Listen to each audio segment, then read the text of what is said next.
لگا ہوا، حضور یہ چابی ہے۔ محبوب نے دروازہ کھلا بیت اللہ شریف کا، کعبے کے بت حضور نے نکلوائے صحابہ سے۔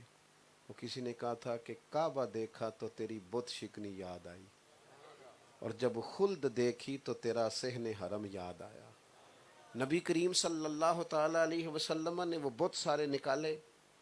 عثمان کہتے ہیں میں کونے میں بیٹھا ہوں، جب فارغ ہو گئے نا محبوب سارے بتوں کو نکال کر کے، تو پھر حضور نے آواز دی، فرمایا بلاؤ نا عثمان بن طلحہ کو۔ عثمان بن طلحہ کہتے ہیں میں ہامتا کامتا آیا، چونکہ میں تو ذہنی طور پر سزا کے لیے بھی تیار تھا، میرا جرم ہی ایسا تھا، لیکن جب میں حضور کی بارگاہ میں آیا تو وہ جو مسکراہٹ اس دن تھی وہی مسکراہٹ آج بھی تھی۔ وہ جس کی تسکین سے روتے ہوئے ہنس پڑے، اس تبسم کی عادت پہ لاکھوں سلام، اور جس کے گچھے سے لچھے جڑے نور کے ان ستاروں کی نزہت پہ لاکھوں سلام۔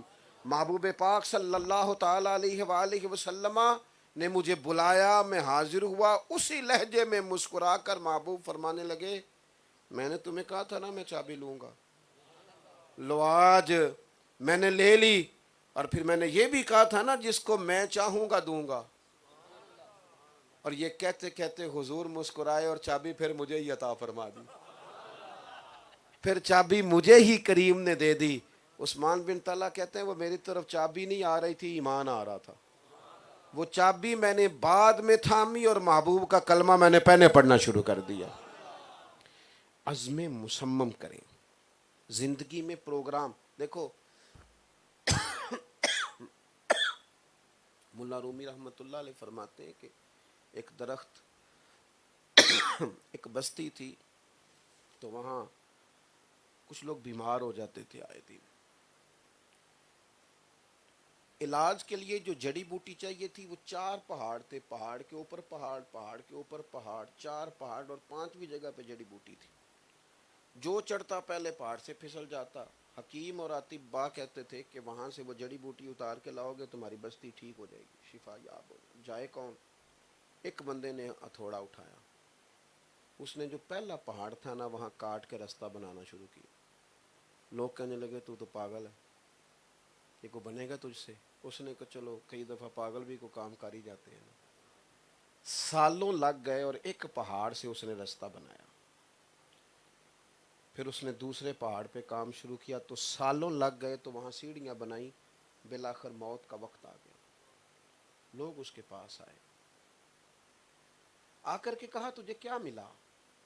پہنچ تو سکا نہیں، 2 پہاڑوں میں تو نے رستہ بنایا، موت کا وقت آ گیا، نتیجہ کیا نکلا؟ اس بندے نے پتہ کیا کہا؟ آخری وقت ہے، کہنے لگا میں جیت کے جا رہا ہوں۔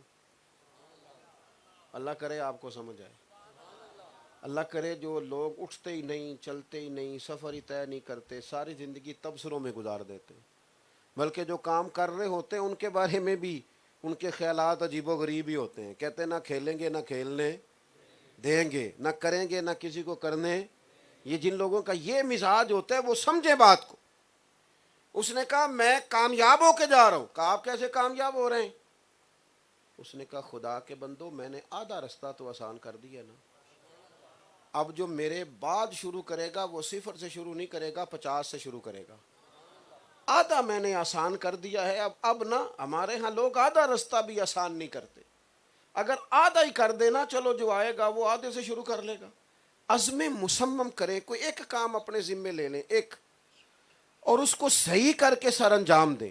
اگر ہم عزم مصمم نہیں کریں گے تو پیچھے رہ جائیں گے۔ تیسری بات، اور بس اسی پر میں نے اپنی گفتگو سمیٹنی ہے، میں آتی دفعہ 2 دفعہ دوا لے کے آیا ہوں، بڑے محبت والے بھائی تھے جن سے میں وعدہ کر بیٹھا تھا کہ میں جاؤں گا، ورنہ میں 2-4 دن سے درگزر پہ ہی ہوں، دوستوں سے کہہ رہا ہوں کہ چھٹی دے دو، لیکن یہ مکتب عشق کا دستور نرالا دیکھا، اس کو چھٹی نہ ملی جس نے سبق یاد کیا۔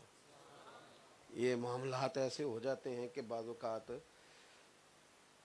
آپ جس حالت میں بھی ہیں آپ کو آنا ہے۔ بہرحال آپ توجہ فرمائیں گے، ایک بات تیسری حضور کی سیرت مبارکہ میں جو بڑی اہم ہے، جب ہم نے مثبت ہونا ہے، اور جب ہم نے کچھ کرنے کا ارادہ کرنا ہے تو ایک تیسری بات یہ ہے کہ پھر ہم نے تھوڑا سا نا دوسروں کے جذبات اور احساسات کا بھی خیال کرنا۔ ہمارا یہ جو دور ہے نا، یہ حقوق مانگنے کا دور ہے، حقوق دینے کا نہیں۔ اگر ہم مانگنے کی بجائے سخی بن جائے نا، یعنی حقوق دینے شروع کر دیں، طے کر لیں کہ میں نے سب کے حقوق ادا کرنے ہیں، میرے کوئی کرے چاہے، اگر یہ ذہن بنا لیں تو مضبوطی ہو جائے گی۔ میری طرف دیکھیں جی، رعایت نہیں کرتے ہم دوسروں کے جذبات کی اور احساسات کی، اور نبی پاک علیہ السلام کا طریقہ مبارکہ کیا ہے؟ آپ میری طرف دیکھ رہے ہیں جی؟ حضور علیہ السلام کا طریقہ مبارکہ یہ ہے کہ سرکار فرماتے ہیں میں نماز پڑھاتا ہوں نا جب، تو میرا دل کرتا ہے لمبی پڑھاؤں، لیکن پھر پیچھے سے کسی کے بچے کے رونے کی آواز آتی ہے تو میں سوچتا ہوں کہ اس کی ماں پریشان ہوگی۔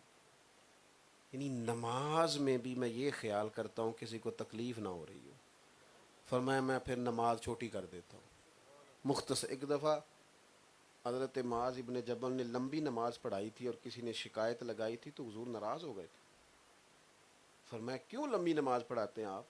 اتنی پڑھائیں جس کو لوگ آسانی سے نبھا سکیں۔ ویسے آج کل ہمارے امام لمبی، کبھی آپ نے دیکھا ہے؟ انہوں نے تو سورۃ بقرہ پڑھ دی تھی نماز میں، تب پیچھے ایک مقتدی پریشان ہو گیا تھا، تو ہمارے ہاں تو میرا خیال ہے اب کوئی بھی نہیں سورۃ بقرہ پڑھتا نماز، تو پڑھتا ہے کوئی؟ ویسے الگ بات ہے کہ جو قوم 1.5 گھنٹہ شناختی کارڈ اور پاسپورٹ کے دفتر کھڑی رہتی ہے، امیگریشن کی لائن میں کھڑی رہتی ہے، وہ تراویحوں میں 40 منٹ نہیں کھڑی ہوتی، وہ تھک جاتی ہے۔ یہ الگ مزاج ہے۔ عام دام برسر مطلب دوسروں کے جذبات کا، احساسات کا خیال رکھنا، یہ حضور کی سیرت مقدسہ کا بڑا اہم پہلو۔ ہم نہ جو ہمارے دل میں آتا ہے وہی کرتے چلے جاتے ہیں، میں ہی مصروف ہوں، میرے علاوہ کوئی مصروف ہی نہیں، میں ہی کام کا بندہ ہوں، میرے علاوہ کوئی کام کا بندہ ہی نہیں، میں ہی ہوں جو سفر طے کر رہا ہوں، میرے علاوہ کوئی خدمات ہی نہیں کر رہا۔ جب تک دوسرے کی اہمیت کو محسوس نہ کیا جائے، قدر نہ کی جائے، احساسات کا خیال نہ رکھا جائے، یعنی 1 منٹ لگاتے ہیں نا لوگ، کھانا پکا ہوا نقص نکال دیتے ہیں، یہ کیا پکایا ہے؟ تو بھائی آپ گرمیوں میں ذرا آدھا گھنٹہ کھڑے ہو نا باورچی خانے میں، لگ پتہ نہیں جاتا کیسے کھانا پکتا ہے، لیکن ماں بدولت آئے ہیں، اوہ ہو باہر سے ایسے جیسے بڑی ہستی کوئی آ گئی ہے۔ حضور جذبات کا خیال کرتے۔ توجہ فرمائیے گا حدیث پاک پر، سیدہ طیبہ طاہرہ حضرت عائشہ صدیقہ ام المومنین رضی اللہ تعالیٰ عنہ فرماتی ہیں ایک دن نا حضور کریم مسکرانے لگے اور لجپال مجھ سے فرمانے لگے عائشہ ایک بات کروں تمہارے ساتھ؟ میں نے عرض کی حضور کریں۔ فرمایا جب تم مجھ سے ناراض ہوتی ہو تب بھی مجھے پتہ چل جاتا ہے، اور جب راضی ہوتی ہو تب بھی پتہ چل جاتا ہے۔ کہتی میں نے جلدی سے عرض کی حضور مجھے میری ماں روئے میں آپ سے ناراض؟ فرمایا بتاؤں پھر؟ یا رسول اللہ بتائیے۔ تو محبوب فرمانے لگے کبھی کبھی قسم اٹھاتی ہو؟ میں نے عرض کی حضور اٹھاتی ہوں۔ فرمایا جب خوش ہوتی ہو تو کہتی ہو مجھے رب محمد کی قسم، اور جب تمہارے دل میں کوئی بات ہوتی ہے پھر کہتی ہو مجھے رب ابراہیم کی قسم، پھر جناب ابراہیم کے نام سے قسم اٹھاتی ہو۔ اللہ اکبر۔ حضرت عائشہ صدیقہ کہتی ہیں میں تو تڑپ گئی، میں نے کہا یا رسول اللہ قربان جاؤں، آپ اتنا احساس کرتے ہیں جذبات کا؟ بھائی جان میں تے گئی تھوڑی کرنا، تسی اور تھوڑی کران لگے میرے کو، ذرا بیٹھ جاؤ، اللہ آپ کو خوش رکھے۔ بس بات ختم ہو گئی جی، آپ لائیں جی لائیں، آپ رکھیں، اللہ آپ کو جزائے خیر۔ ہو گیا جی، اب میری بات سنیں جی 2 منٹ۔ فرماتی ہیں کہ میں مجھ پر وجدانی سا ماحول بن، یا رسول اللہ آپ اتنا جذبات کا خیال رکھتے ہیں؟ یعنی کوئی کیا بول رہا ہے، کیا سوچ رہا ہے، اس کا احساس کرنا، اس کا خیال رکھنا۔ ہمارے ہاں تو پورا احتجاج کیا جائے پھر کوئی بات سنتا ہے، پورا جب تک گھر میں باہر کسی بندے کو بھی بات منوانی ہو تو پورا لوگوں کو احتجاج کرنا پڑتا ہے۔ نبی کریم جذبات کا خیال فرماتے، احساسات کا خیال فرماتے، سرور کائنات علیہ الصلاۃ والسلام لوگوں سے محبت کرتے، ان کو ان کے مرتبے کے مطابق اعزاز عطا کرتے۔ یہ حضور نے ہمارے لیے سنت چھوڑی۔ جب ہم تھوڑا سا نا جذبات کا خیال رکھنے لگیں گے نا. اگر ہماری طبیعت میں جذبات ہے نا تو ہمارے گھر میں بھی کچھ لوگ ہیں. ہمارا اخلاق بہت باہر بہت اعلیٰ ہوتا ہے اور گھر کے اندر. بلکہ آج کل تو یہ ماحول بن گیا ہے کہ چونکہ ہم میڈیا کی دنیا میں زندہ رہنے لگے ہیں، ہماری نفسیات پر واٹس ایپ اور فیس بک اور موبائل اور فلاں فلاں سوار ہے نفسیات پر. تو اب تو یہ حال ہو گیا ہے کہ جو بندہ جہاں بھی ہے نا وہ ہر وقت وہ، یعنی جج صاحب کا دل کرتا ہے میں گھر بھی آؤں تو کوئی فیصلہ ہی کرا لے مجھ سے، ٹیچر کا دل کرتا ہے گھر آؤں تو سب کتابیں نکال لیں، علامہ صاحب پیر صاحب کا خیال ہوتا ہے سب دست بستہ کھڑے ہو جائیں. او بھائی تو جج باہر تھا، یہاں تو کسی کا بیٹا بھی تو ہے نا، کسی کا بھائی بھی تو ہے نا، کسی کا شوہر ہے. تو کہتا ہے میں تھکا ہوا آیا ہوں. اور یہاں حال یہ ہے کہ سارے دن کی کچھ باتیں ہیں جو صرف آپ سے ہی ہو سکتی ہیں. اللہ نے آپ کو کسی کا لباس بنایا ہے. آپ کے دل میں کشادہ روئی ہونی چاہیے، آپ کے اندر وہ جذبات ہونے چاہیے، وہ خوبصورتی ہونی چاہیے. تو 3 باتیں میں نے آپ کی خدمت میں آج حضور کی محبت کی عرض کی ہیں. ایک تو مثبت رہیں زندگی میں جتنا رہ سکتے، کم سے کم منفی ہو. جتنا انسان زیادہ مثبت ہوتا ہے اسے اللہ کی مخلوق اتنی زیادہ پیاری لگتی ہے، وہ کائنات کے رنگوں کو اتنا زیادہ حسین کر کے دیکھ لیتا ہے. اور دوسری بات یہ کہ عزم مصمم کریں. اپنی زندگی کتنا وقت بیت گیا، کتنا. اب تو مطلب اس طرح ہے کہ کئی دفعہ سوچتے ہیں کہ یار کئی کلاس فیلو چلے گئے، کئی قریبی چلے گئے، کتنے لوگ تھے جنہاں باجوں ایک پالنی سنجیندے، انہوں شکلاں بھی یاد نہ رہی ہیں. کچھ کر جائیں زندگی میں، کچھ عزم ہو، کچھ کر جائیں. تیسری بات یہ کہ اس کرنے میں اور مثبت رہنے میں دوسروں کے جذبات اور احساسات کا ضرور خیال فرمائیں. آپ بہت بڑی تعداد میں آئے، بڑی خوبصورت محفل سجائی گئی. اللہ تعالی ہماری حاضری کو قبولیت کا شرف عطا کرے. آخر دعوایا ان الحمدللہ رب العالمین. اچھا کھلیں جی، بسم اللہ.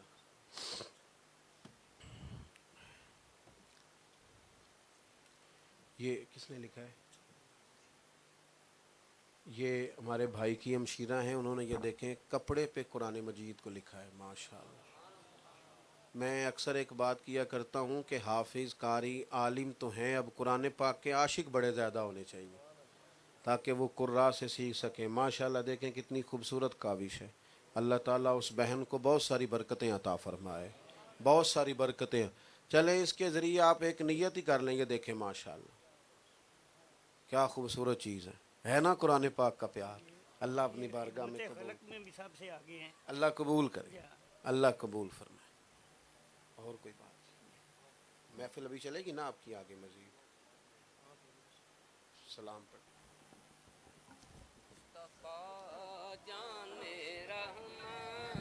پیلا کو سلام شمع بز میں ہدایت پیلا کو شمع بز میں ہدایت پیلا کو سلام شمع بز میں ہدایت پیلا کو سلام. وہ ہمارے نبی ان کے ہم امتی، وہ ہمارے نبی ان کے ہم امتی. امتی تیری قسمت پہ لاکھوں سلام. مصطفیٰ جان رحمت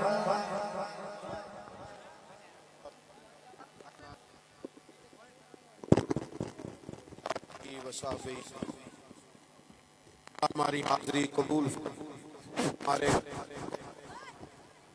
غلطیوں سے درگزر فرما. اے اللہ اتنی خوبصورت محفل سجائی گئی، اللہ جن دوستوں نے کوشش کی ہے ان کی کوشش قبول فرما. قرب و جوار سے دور دراز سے جتنے لوگ تشریف لائے سب کو بہترین صلہ عطا فرما. امت مسلمہ کے حق میں رحمت والے فیصلے فرما.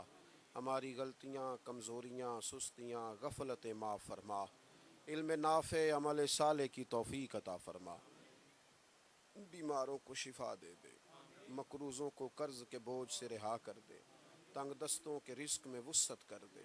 اے اللہ امت کو پھر سے غیرت ایمانی عطا فرما، جذبہ جہاد عطا فرما، شوق شہادت عطا فرما۔